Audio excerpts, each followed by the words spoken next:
This is the Kaiju podcast. I'm Ralph. I'm Jorge. And today we're talking about Godzilla Tokyo S.O.S, which is a sequel to the one we watched a couple weeks ago. Godzilla against Mechagodzilla. Presumably you were struggling to get the name, to remember the name. Yeah. The one before this.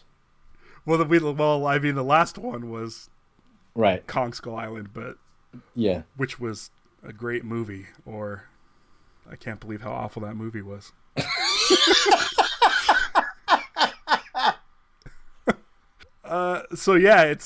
essentially the sequel. So we have Godzilla and we have Mechagodzilla already established, and once again it's the Mechagodzilla with the original Godzilla's bones in it. Right. So that's kind of where we left off, and they're currently in the process of fixing him and rebuilding him and making him better again until getting ready for the next Godzilla attack. But this time around, we got Mothra in the mix. Right. Which the first of all, the bones. I came to the conclusion watching it this time that so really what it is Godzilla haunts Mechagodzilla. It's like a possession.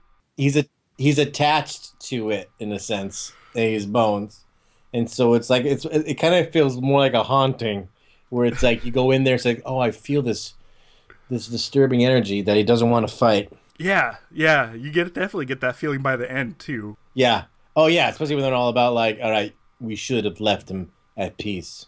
Yeah, but then there's like one point where is the Godzilla bones able to display what's on the monitors when he says goodbye? Yeah. Well, it's like, I mean, so if you saw Poltergeist, you know that screens is a great method to make contact with the other side. Yeah, there's a lot there's stuff to talk about. First of all, at the very beginning, they show a sign that says Hickam Air Force Base in Hawaii. That's a real base. The Air Force Base here is Hickam. Yeah. Oh, cool. That's not necessarily Hickam in the movie. Yeah. But the name is correct. Well, that's good. And Mothra is super fast. Yeah. Do they say like twice Mach speed or something? Do they say how fast Mothra is going? But I don't remember if they actually. You know what? I think that might the fighter pilot, the guy in the jet who's flying and catches it. Yeah, he might actually say what speed she's going. It's kind of a cool effect, though. I like where you just see the kind of clouds raising. Yeah, and there's a moment you catch a glimpse and you know it's Mothra just because kind of catch a glimpse. But I was like, it's like that's super fast, and you don't even see like because. All right, I'm gonna say just right now that Mothra is not my favorite kaiju. There's something I feel that's kind of clumsy about it and its execution, and it requires a lot of like suspension. Yeah, of that a moth is such a formidable opponent or monster. But moving on, fine. But yeah, super fast. Which is, because when he goes super fast, but then it's kind of clumsy in puppet form. Yeah, I'm like a big fan of Mothra, but mostly because of the look. Yeah, well, listen, the color scheme is really cool looking. Yeah. But yeah, there's definitely some stuff. When you really put Mothra through its paces, I go, oof. Yeah. This comes up short for me. Yeah. They try to do some like CG stuff in this one. When she or what they started to do, just some regular animation stuff, it looks like some like cartooning, like when Mothra flies and she flaps like an eagle somewhere. We're jumping all over, so I can't quite follow along, but like when they animated her, she flew more like a bird and not with the big, wide, flapping wings. Like the big, rigid, like. Yeah. Yeah. It's definitely a better puppet. Oh yeah. Like they. Yeah, it is for sure. They did more stuff with her head too, I think. Yeah. Okay, so we'll get into that later. Okay, so at the beginning, the guy's working on the plane. It's hard not to like smirk when the kid says, "Have you ever touched a real one?" Okay, the little model plane. It's a Yeah. weird. It's a weird. It's In a weird fact, question. I'm pretty sure I'm not. If I remember correctly, I might have actually once, at one point, recorded that moment off the TV and posted it on my Instagram account. I'd have to go digging it up, but I'm pretty sure there's at one point when it was just a shot. I just had a shot of the kid saying, "Have you ever touched a real one?"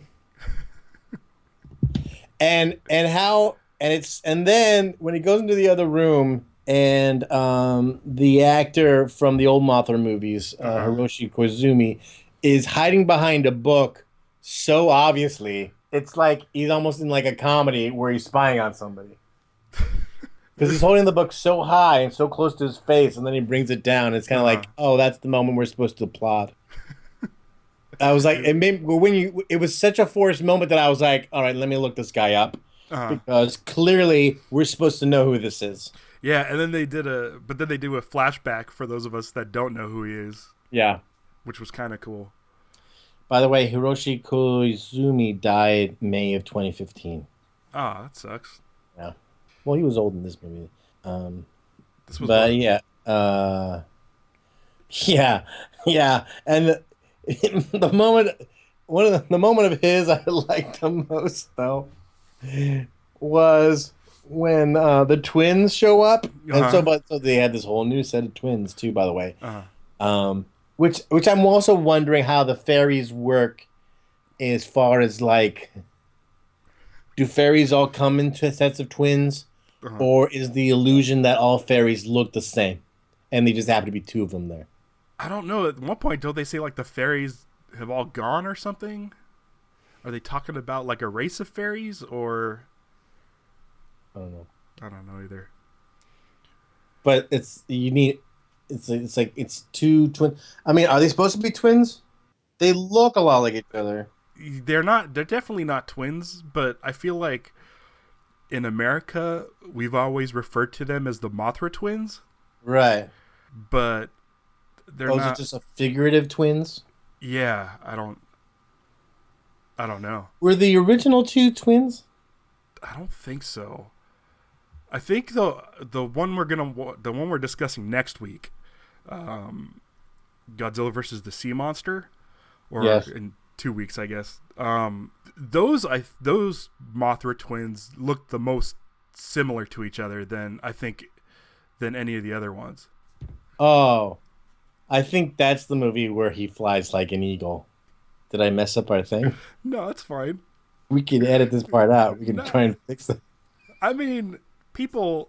I think people can know, All right, the jig is up, people. We record two at a time.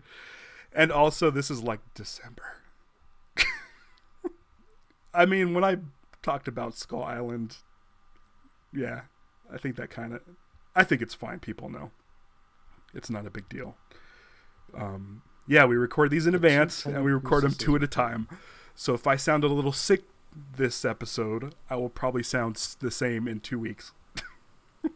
Um, Both in this movie and against Mechagodzilla, there seems to need to be an Iceman character, like from Top Gun, Yes. like a jerk that doesn't like Yes. our main character.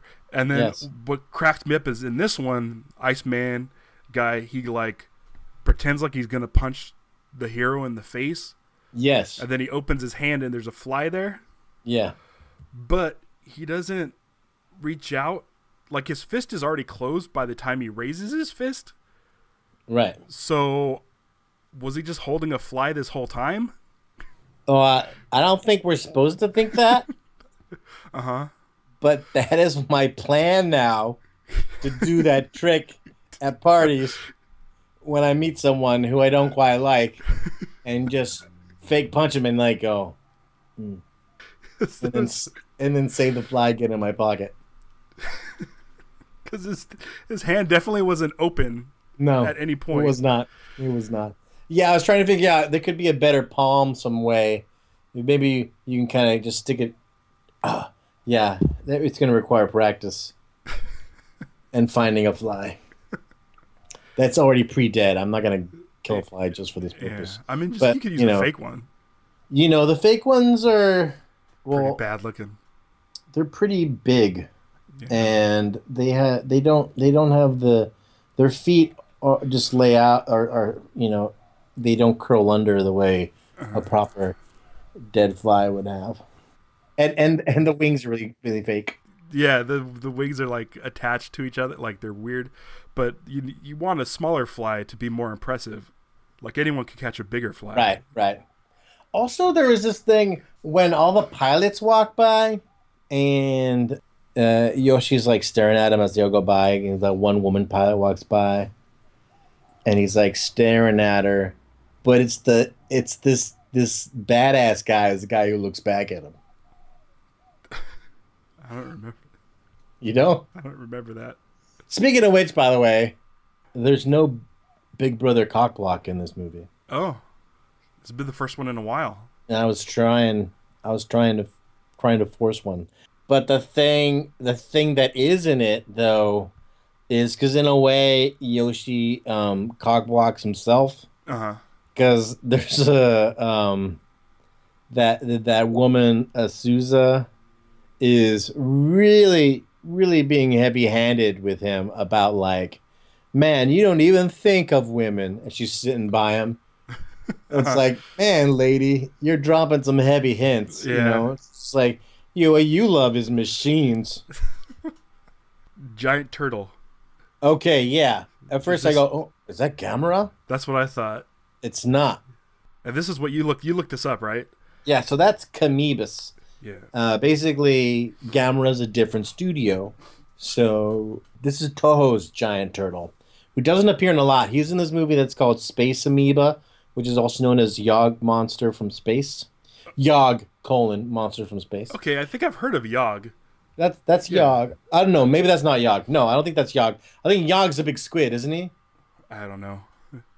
Well, I because like my that's the other cover on the box is a big squid who's got his face on his on where the squid's abdomen would be. uh Kind of like I have no idea what I'm talking about. I go. First thing I was gonna be like, it's kind of like Sigmund and the Sea Monster, the way their faces, uh where that is. like Super Mario Brothers, like the big bloopers.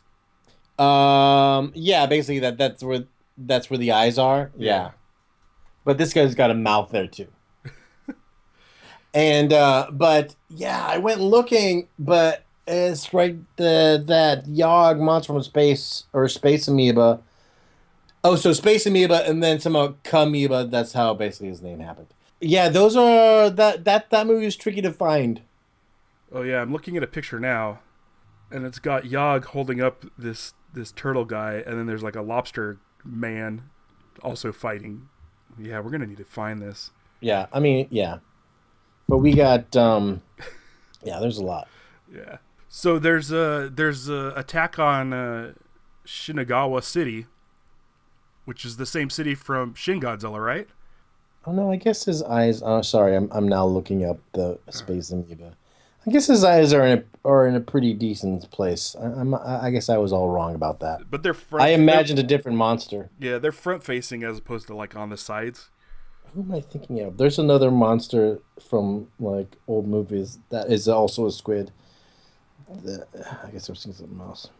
But yeah, but man, that guy looks a lot like Gamera.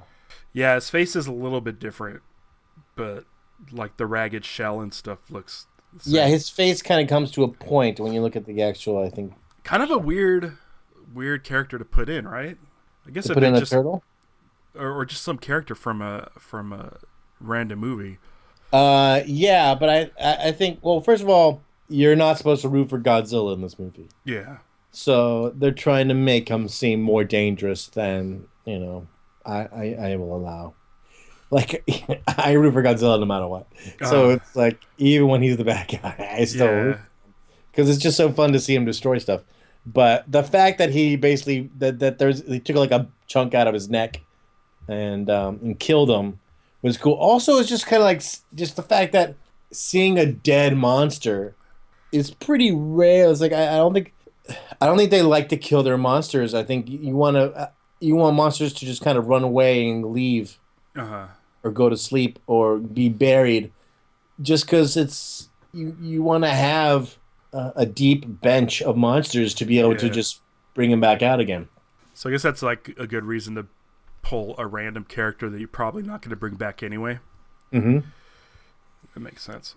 I'm really impressed with how well these costumes do with all this water work they have to do. Yeah, sometimes it looks a little like, especially in the older movies, it looks a little rough Yeah. because the water looks like, a drop of water looks like it's a 5-story drop of water, and it makes no sense. But in these Yeah, movies, but it works a it's little bit like better.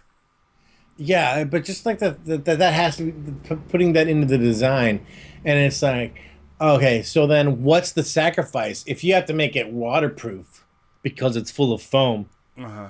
That just means you have to make it's even hotter when you're not hanging out in the water. Yeah. It's interesting that the trade off.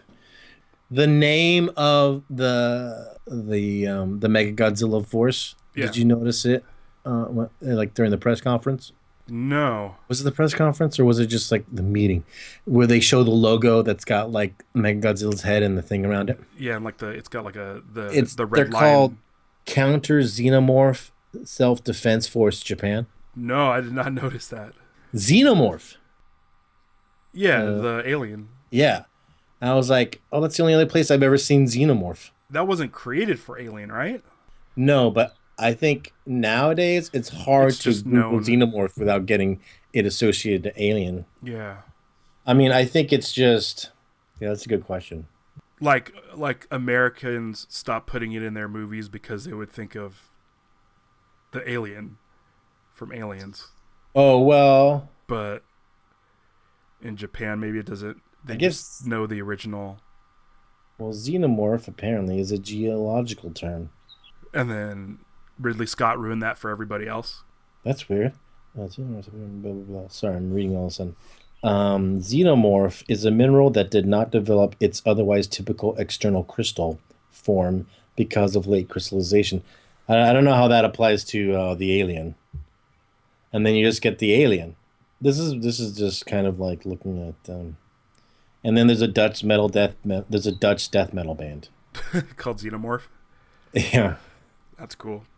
There is a point, which is something I always like, is when a flying monster grabs another monster and throws them. But in this one, it kind of looks cheesy because Mothra immediately grabs Godzilla and starts like sliding him through the city. And there's like a jump cut to where Godzilla's on his side on the ground sliding through the Yeah. city. I mean, okay, so yeah. Well, hold on. Okay, so we'll just all right. Okay, if we're gonna deal with the fight, let's let's just okay. So first, so because like listen, when I go, oh Mothra, I go, well, how is Mothra gonna kill Godzilla? Uh-huh. Okay, so the first thing it does is it flaps. She flaps really hard, which is her main thing is flapping really hard. Yeah. And so it's like she blinds him with the dust. But then, yeah, she drags him, and it's kind of akin to like in an old Western when they punch a guy and they drag him across the bar. Uh-huh. It's like that, only they're dragging him across like bridges and streets and stuff like that. Yeah. That was pretty funny. And I also like he then rips her leg off Yeah. and then sends her into a building. Which is also rare. You never really see monsters ripping limbs off. Yeah, but it's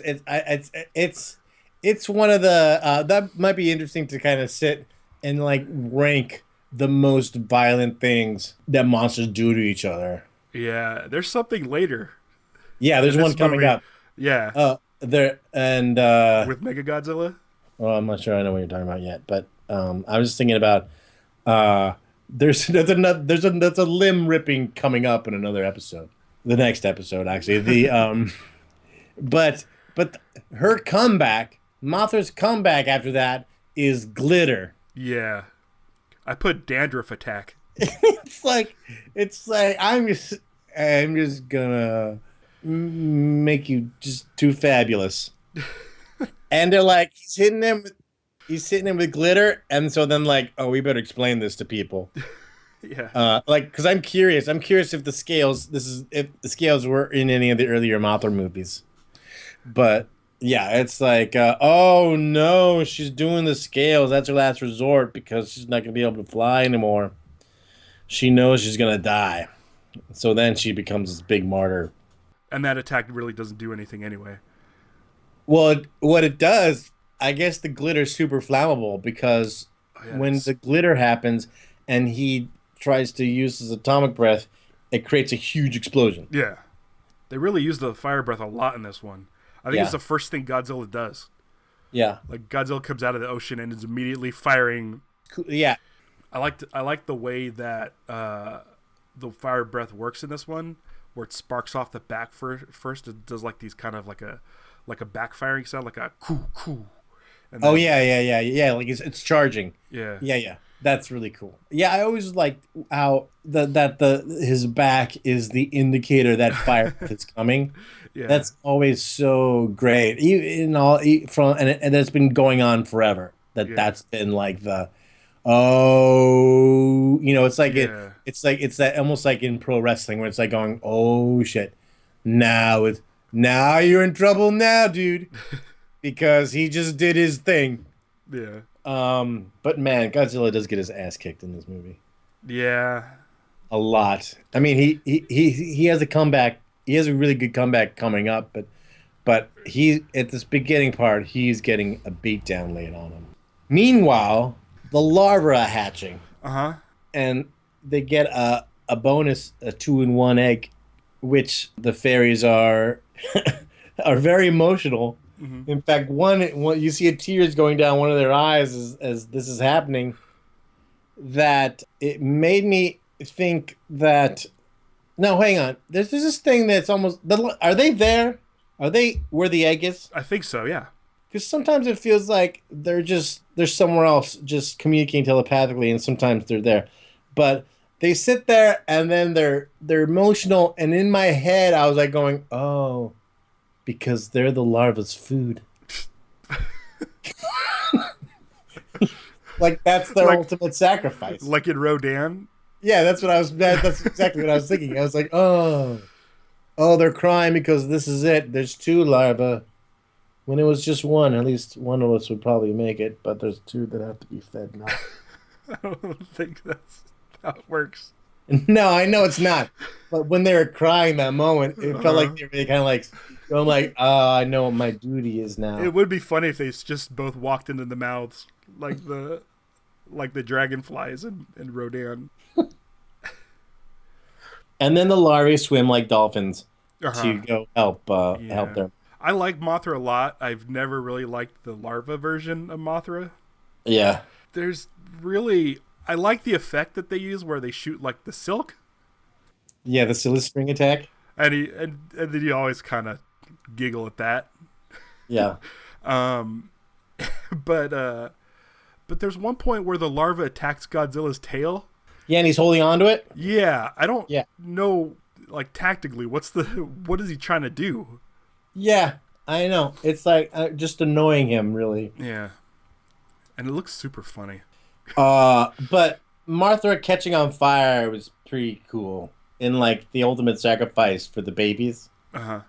and just really like she goes up in flames like nuts, like a Christmas tree.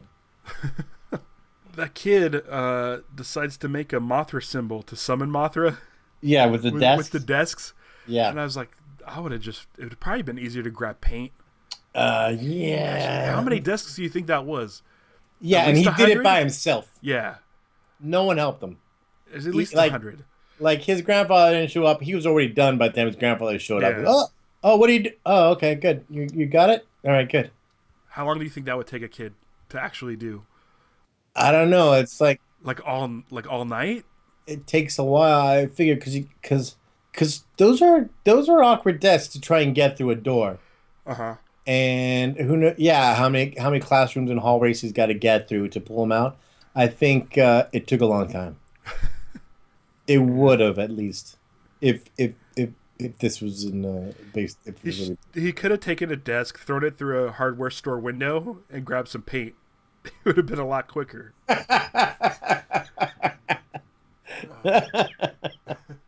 Okay, first of all, this Godzilla has got the really cool neck ridges. Uh huh. on the sides that kind of give him this really, you really kind of really make because like his neck isn't just round; it's got this like these two side ridges, which I like. I like that in the design a lot, and so I was staring at Mechagodzilla because Mechagodzilla has got these black ridges in his neck in between the pieces of metal that are Uh-huh.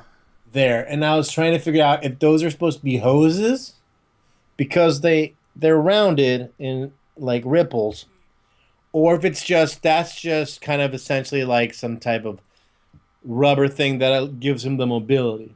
Now, obviously, it's rubber in terms of the costume, but I'm just wondering as far as in terms of the mythology of what this machine is. Yeah. I thought it was cables, Yeah, but it also allows for the neck to be mobile. yeah, that's what I meant by hoses, I guess. Yeah. Cables is a more Yeah. accurate. And then it's also like probably clearly how the actor sees. Through that. Yeah. I'm assuming Oh through yeah, that. right. I didn't even think about that. Yeah, their heads are low on these things. Yeah. When they meet up, when Mechagodzilla returns and they have their fight, the first part is just like them hugging it out for a while. Yeah. But then there's this shot where Godzilla's on one side of a building Yeah, and Mechagodzilla's on the other side, and Mechagodzilla does that thing he did in the last one where he shoots out all the missiles yeah, out of the back, but this time it just goes blind completely around this building and kind of hugs this building and then hits Godzilla from the back. But like Godzilla takes out like a couple of the missiles with his fire breath first, and then Godzilla walks through the building. yeah. This is the second movie in a row where we got just walking through a building. Not a problem without even thinking about it. Nope. No resistance from the building. The shortest distance is a straight line. Yeah. And the walls are like made of like eggshells or something. It's so easy to just walk through.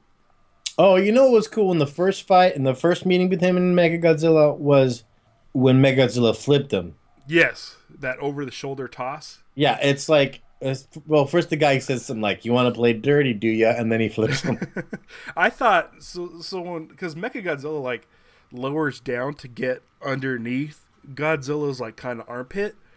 I thought the fins on Mechagodzilla were gonna like saw through his arm or something, but he did this. Oh. He just did a kind of a cool shoulder toss like over his shoulder. But Yeah, I was thinking, I guess Mechagodzilla has to be that, I mean, feasibly has to be in that shape where, like, even his back fins have that really big one in the middle because it's the bones. The bones, yeah. And they just gotta, like, put the metal around the bones. And that's why Mechagodzilla has toenails. Oh, okay. Which always cracks me up because there's like a lot of shot of Mechagodzilla's feet.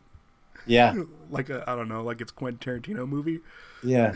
But it was like I was like, it's really weird that a robot has toenails. Yeah. But I guess if you're gonna have the Mechagodzilla does look cool with one eye blown out. Oh yeah, I thought that was awesome. Because it as stupid as it sounds, it added like realism to it. Yeah.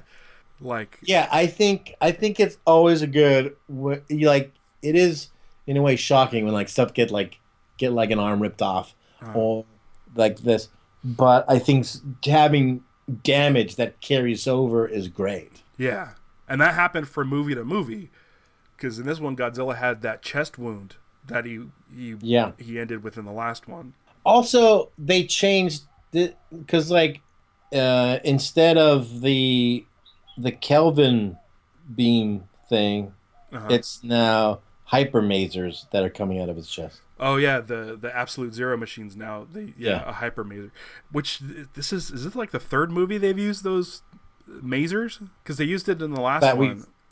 Yeah, but masers is something that's going to be around. I mean, they used them in King Kong versus.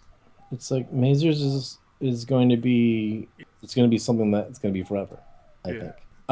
And so the drill hand, awesome. Yeah, that's what I was talking about. The extra squishy noise when he's digging into him. Yeah, I as soon as the drill hand came out and he started like just burying it into Godzilla's chest, I was like, oh, just keep using this. This is working. Yeah. And I thought that was pretty brutal. Like that's something you don't see a lot of. Like, they didn't show blood or anything, but you could tell that Mechagodzilla was getting it pretty deep, and then they just kind of laid in on that wound with the masers. There was this one part where Godzilla was on the ground, and Mechagodzilla was going to jump on top, and Godzilla like shot fire breath and knocked Mechagodzilla back into a building while he was in midair. Right. I really enjoyed that. Yeah, that was good. Okay, and then, I mean, do we want to talk now? Now the big finish. Are you there? Yeah, I'm there. Are you ready? Yeah. Okay. Then it gets really heavy-handed in the drama, and it kind of, in a way, I don't know. Do you remember how Pacific Rim or Starship Troopers, they have this quality to them where it feels like you're watching a propaganda movie Yeah. for a fictitious war? Uh-huh. That's exactly what this feels like. The guy, when he's like, Mega... First of all, he calls him Mecha G as, like, an endearing thing. Uh-huh. So much in this version. And he says this whole, like, Mega G, I'm sorry. When he starts feeling bad about him. Uh-huh. And Mecha G has that, like, red tear streak thing that happens. Yeah. And that's when he fully takes over. The bones fully take over the... Right. He fully possesses. Yeah. and the guy is stuck because he can't get the hatch open. Uh-huh. And he's like, go ahead, do it anyways. And the guy's going to martyr himself. And he's like, I'm ready to die. And the other ones, you know, whatever, like, not on my watch kind of thing. Uh-huh. And then the rescue. Yeah. Is so ridiculous. The hatch is open. He's hanging. She shoots the hatch open. He's hanging out on the outside. Mm-hmm.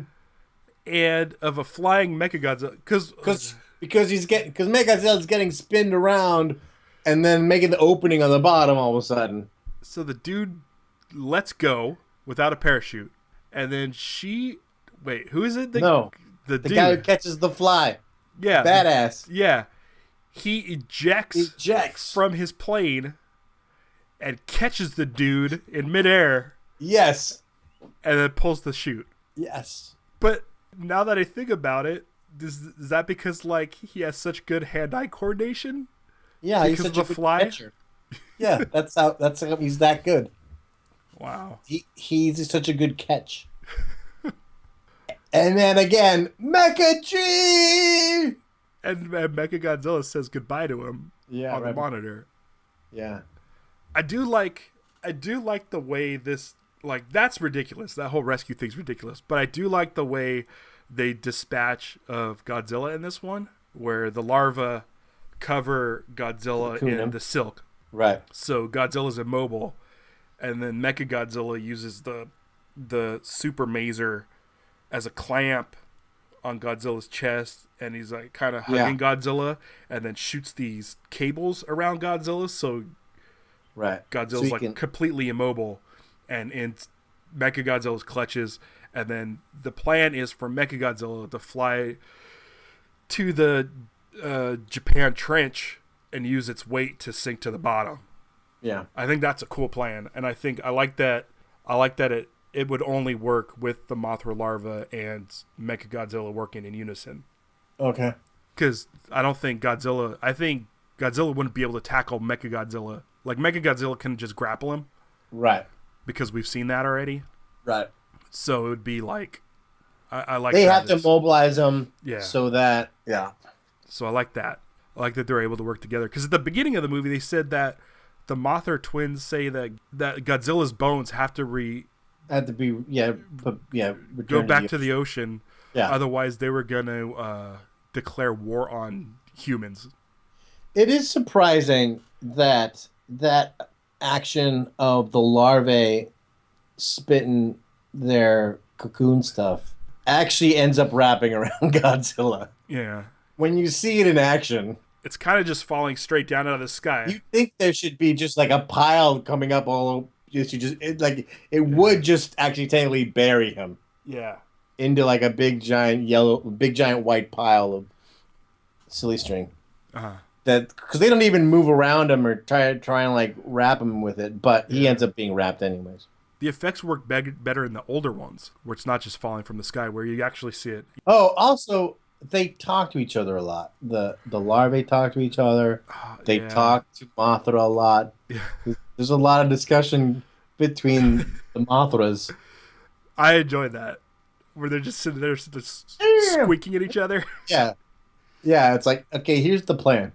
Like, I would like to see some subtitles thrown in. Yeah, right. Yeah, what'd you think of this one? This one was all right. I think I like between those two, between this one Sure. and the last. Or just in Simple one. general, either way. It was good. It was good. I definitely feel like I'm on a hunt to find my favorite, and I haven't found it yet. Uh huh. I feel like there's gonna be one that I go like, ah, this is my favorite. Like Maybe. nothing has. I haven't loved anything like I've loved Rodan so far. Since. Yeah, I think Rodan's up there. I still really like Monster Zero. Of the old ones, of course. Of the old ones, of course, because Kong Skull Island, man, was phenomenal. Or not. Oh, so the stinger at the end. Oh yeah, I forgot about that. Yeah.